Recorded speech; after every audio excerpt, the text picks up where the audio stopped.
Alors Hippolyte Capital, c'est un fonds d'investissement familial qui est adossé à une société commerciale qui est un groupe de presse professionnel.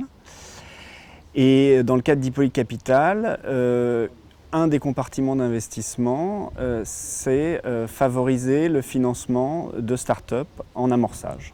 Voilà. Et donc dans ce cadre-là, c'est moi qui suis effectivement à la détection, ensuite au traitement des dossiers. Et on a un comité d'investissement qui se réunit de manière régulière pour, comme dans n'importe quel fonds d'investissement, décider si on fait ou pas telle ou telle levée de fonds.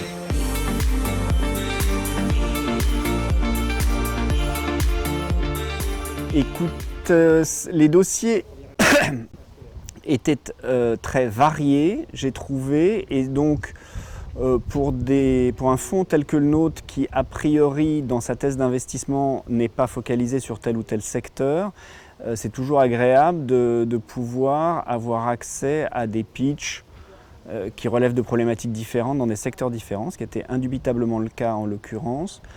Néanmoins, moi forcément, compte tenu de ce que nous privilégions, qui sont quand même des investissements à impact, j'ai spécialement apprécié la partie des projets qui avaient, ne serait-ce qu'à un titre ou à un autre, cette dimension présente dans leurs promesses et dans leurs propositions de valeur.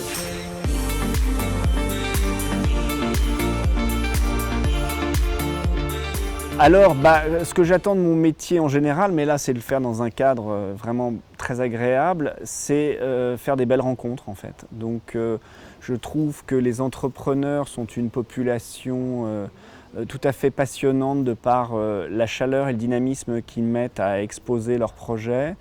En général, c'est des têtes bien faites qui ont des réponses pertinentes aux questions qu'on peut leur poser, et donc c'est toujours un moment très enrichissant. Intellectuellement et humainement, que d'avoir l'opportunité de rencontrer non seulement des start-upers mais aussi d'autres investisseurs qui ont un point de vue un tant soit peu différent sur une même problématique qui est le financement de l'économie.